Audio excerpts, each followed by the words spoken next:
Welcome to this edition of the Natural Health Clinic's video broadcast. I'm Labor Allen, the founder of the Natural Health Clinic, and today I'm going to be discussing the 6 different ways that processed sugar can destroy your body, and even more importantly, what you can do to finally and ultimately break your sugar habit right after this. So please stay tuned.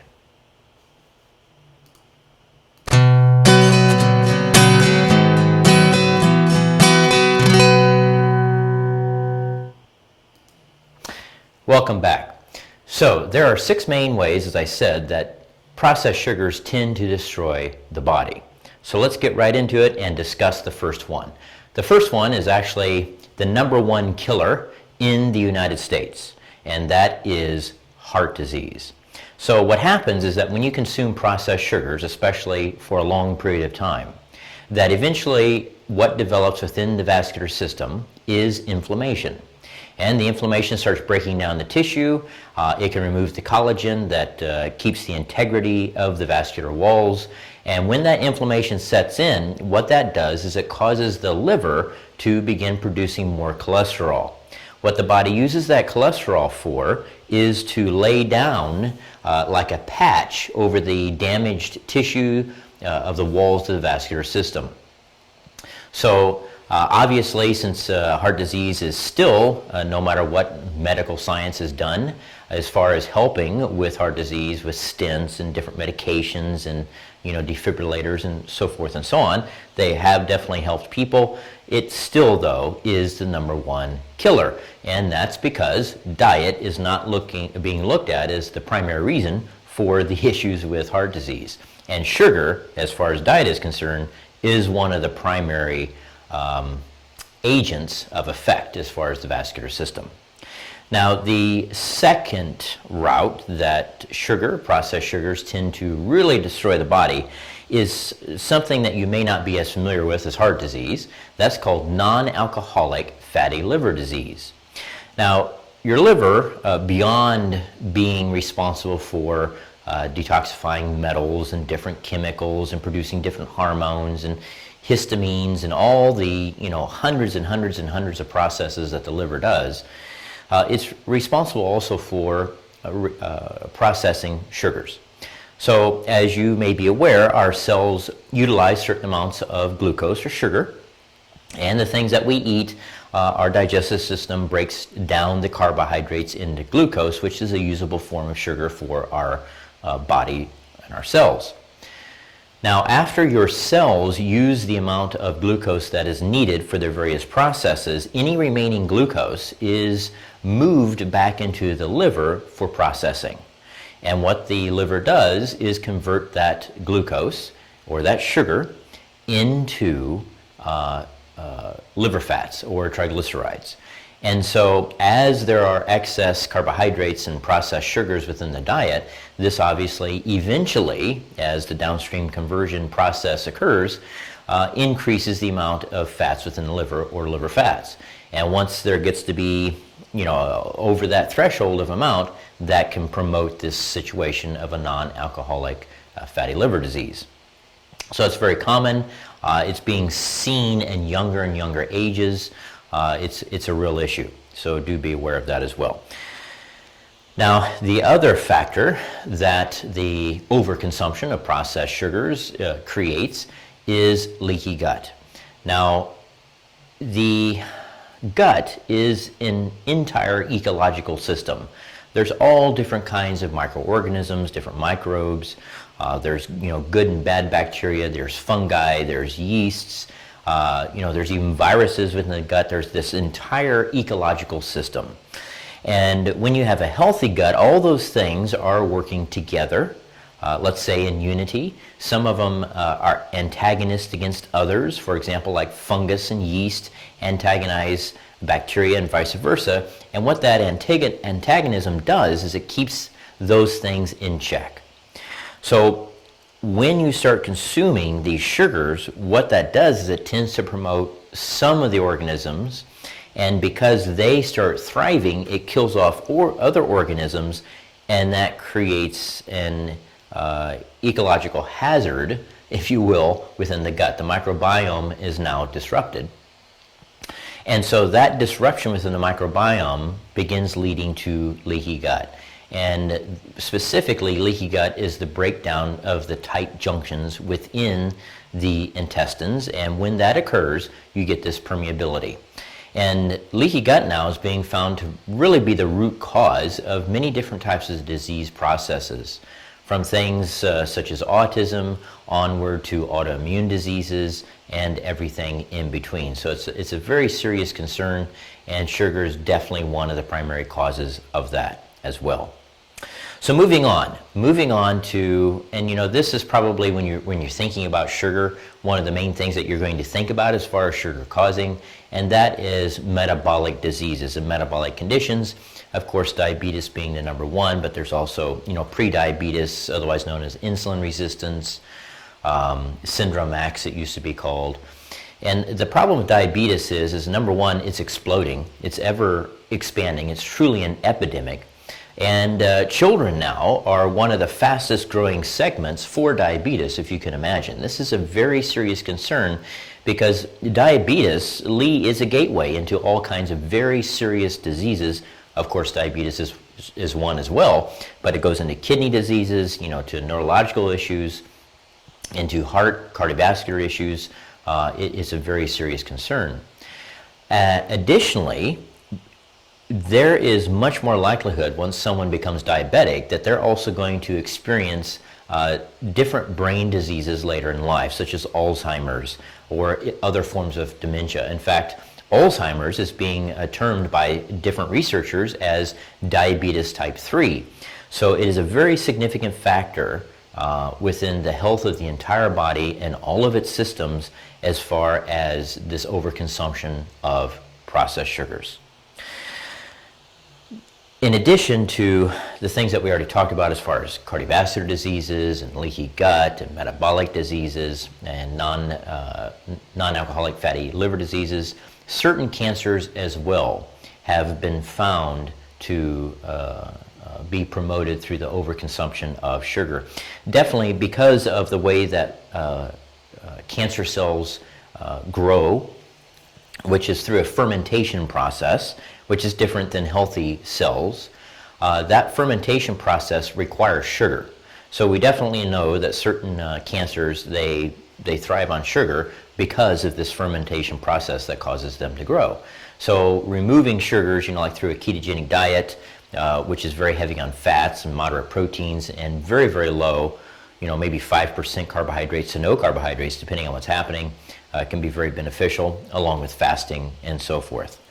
So finally, the sixth area that can really be damaged to the consumption of sugar is more mental, such as causing depression and anxiety and irritability and mood swings, you know, and just different mental irritation. And that's because within the brain, one of the most important components to remain stable at all times is glucose. And so anytime you get these insulin surges, that promotes ill effects within the brain. And especially once you have a surge, you're going to eventually have a low, and it's those lows that can trigger mood swings and feelings of irritability, even depression and anxiety. So some of the things to avoid. The easiest thing to avoid when you're looking at sugars is anything that ends in OSE. So OSE, anything that ends in OSE like sucrose, those are all processed sugars that you really need to avoid. Other things to avoid are going to be, of course, corn syrup and high fructose corn syrup. Those really affect the liver, especially the high fructose corn syrups. Any types of malt syrups or brown rice syrup or maple syrup. You know, some people say, hey, well, isn't maple syrup supposed to be good? Yes, but it is so concentrated in sugars, even using a little bit can be a problem. Honey is something to avoid. 77% of honeys now are completely destroyed of any nutrients. They're ultra pasteurized. They just really don't contain any benefit whatsoever, and they're very, very high in sugars, obviously. As well as coconut sugar, molasses. You know, some people say, hey, about coconut sugar, isn't that supposed to be good? And yes, it is. It's better. but again, it tends to lead to overconsumption as well. So what can you do as far as breaking free from the sugar habit? And by the way, before I go further, if you're finding this information helpful, please hit that like button, share it on your timeline with others.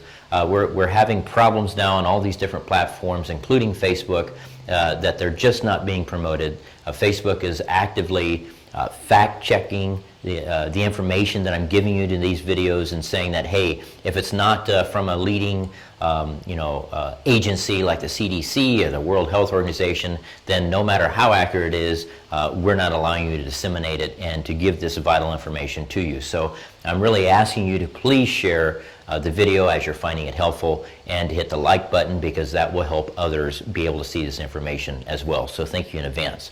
So what can you do to break free from the sugar habit? Well, the first thing is that you want to stabilize sugar. So you don't want those insulin spikes that I referred to earlier. You don't want any surges, you don't want any lows, because that's only going to stimulate that sugar craving within you. So to create more stability of sugar, what you need to do is eat more animal proteins, moderate proteins. So not a huge high protein diet or anything, but moderate proteins, maybe getting 20, 25 grams per meal, every meal. So that's up to 75 grams per meal. And that in itself gives your body the building blocks, so the amino acids that it needs in order to regenerate cells, to improve function, and to stabilize the glucose as well. Fats are extremely important. Just indulge yourself in fats. From heavy cream, like heavy dairy cream, making sure it's organic. It's very important once you get into dairy that it is organic, otherwise it can contain hormones and antibiotics. Anything that we don't want in our bodies, it is going to go into fat, because most of it is fat solubles, especially hormones for growth. Butter, good animal fats, good vegetable-based fats like avocados or coconut oil, which of course is a fruit, but that's also a very good fat as well. Your body can utilize fat as energy even more efficiently than glucose, than sugar. And your body will preferentially prefer fat as energy rather than the sugar. So if you indulge yourself in those fats, you'll find that very rapidly, just doing that along with increasing your protein, that these sugar cravings just diminish. What can also help you is consuming sour foods, such as apple cider vinegar, sauerkraut. I mean, you can even use green apples. I'm not really into recommending fruit, because the sugar in fruit can also continue these sugar cravings as well. But sour foods can be very helpful in breaking that craving for sweet, along with bitter foods. Basically, if you're consuming sour and bitter foods, that's pretty much going to knock out your sugar craving. So it's very, very helpful. Now, what you can use as alternatives, one of them is green leaf stevia. Make sure that it is 100% stevia. If you can find the green leaf, it's best. So it should be green. The color of the stevia is green. It's very difficult, exceedingly difficult to find that. So the next best thing is a stevia that is 100% stevioids.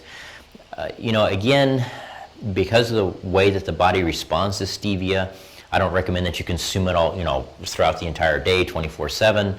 But using a little bit is going to be okay. Other alternatives that I recommend and use myself, I don't really use stevia too much anymore. I haven't for the past several years, actually. But what I recommend is monk fruit. Real monk fruit is going to be orange in color. It is an insoluble fiber. If you think back to what I was referring to in the leaky gut about the microbiome and the bacteria, one of the things that bacteria needs in order to flourish and thrive is soluble fiber. That is the food that this bacteria lives on, whereas it is sugar that the yeast and the fungi thrive on. And so many people, they consume the sugar, and so they get this fungus and yeast to grow, and it kills off the bacteria. Not enough soluble fiber. But the monk fruit is actually a fiber. It's the fiber from this fruit. and it's very sweet, and it can actually help the gut as far as the microbiome, the bacteria within the gut. And by the way, this is a total aside, but it just popped into my little brain as I speaking with you. And you know, if you're an individual, or you know an individual who is constantly taking probiotics, and they have for some period of time, and they do really well on the probiotics, but then they stop the probiotics and they don't feel as well, so they take them again, they feel better, and you know, they're on and off this kind of cycle where they just seem to need probiotics constantly. That is a red flag that something is wrong, okay? You should not need probiotics forever. If you do, it indicates that the bacteria is being killed off within the gut, which means that the environment of your gut is dysfunctional.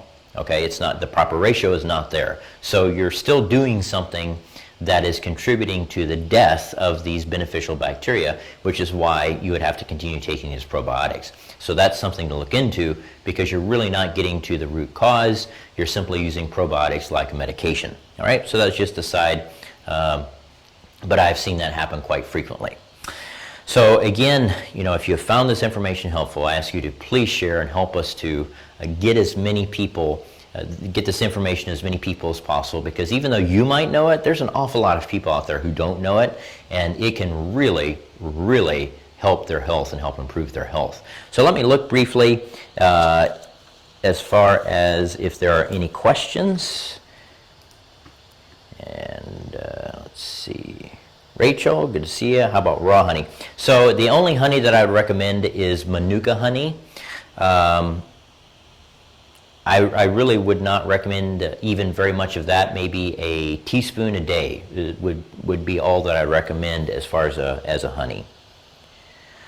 DeForest asks, so you shouldn't take probiotics daily. Well, the point is, if you are taking probiotics daily, then you're not getting to the root problem. The root problem is that there is something going on within your gut that is causing the disruption of the entire microbiome, and quite likely fostering the detrimental fungi and yeast to killing off the good bacteria. So that's what actually needs to be addressed.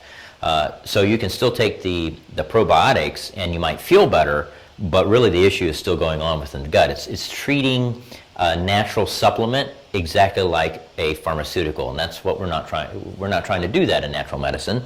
We really want to address the root cause. Cynthia says, hello there. How do you get inflammation from sugar? Well, it depends. I mean, it affects pro-inflammatory prostaglandins, which are hormones. It could be that it starts disrupting the tissue. Like in the case of the vascular walls, it can actually remove the collagen, other minerals. It does actually disrupt mineral ratios, and all those things and more lead to inflammation throughout the entire system. Okay, so I got that. All right. You know, the problem is that for some reason Facebook doesn't let me see all the comments. Let's see if I get here, it helps. Okay. Martha says, thanks, Kay. Let's see. Elizabeth says, howdy. Cindy says, does anyone know how to eat and live sugar-free? Yes, I do. I have for going on 18 years now. Once you get rid of the sugar cravings and you eat what I recommend, then you don't even think about sugar anymore. So my entire family, myself, my wife, my son, we are sugar-free. And my wife has been since she met me, which is 6 years ago. And my son has never had sugar, ever, literally, if you can believe that. And it's very hard for many people too, but he has not. And he is now 4 years old. Okay, Yvette, would detoxing the body be a good way to start to reduce cravings for sugar? It could. One of the easiest ways would probably just to go on a fast, even a 24-hour fast or longer. A 24-hour water fast, or if you couldn't do that, like a broth fast of some kind, only consuming broth for a 24-hour period or longer. Even though you might have real sugar cravings during that time. In fact, here's what I would use as a guide. As long as you're having the sugar cravings, continue the fast of whatever kind that you're doing. And then at the point that you're just feeling hungry and no sugar cravings, you can go back to consuming the proper forms of food, and you'll find that that helps a lot to remove and diminish those food, or I should say sugar cravings. Name some foods you can eat. So I did that previously as far as proteins. So animal proteins, vegetables, those are the main foods to eat. Animal proteins and veggies. Okay. If you start consuming grain, that is going to end up leading to sugar cravings as well, because they're heavy in carbohydrates. And once the body breaks down the carbohydrates, it doesn't matter if it's from sucrose or from wheat, it elevates the glucose and therefore starts stimulating the sugar cravings again. Okay, good questions. All right. Looks like I got all of them. So again, as you're watching this, or if you think of any questions, you just put it down in the comments box, and I'll answer them as I get notified of them. And once again, if you found this information helpful, so please share it. Do it right now. Otherwise, you can forget. And like it. That also helps other individuals see it as well. So thank you very much for tuning in, and we'll be back probably in the next couple of weeks. Talking about, gosh, I forgot what it was. We already did the one on testosterone. I forget what the next presentation is going to be about, but see you again in a couple of weeks. Thanks again for tuning in. I'm Labor Allen, the founder of the Natural Health Clinic. You have a great afternoon.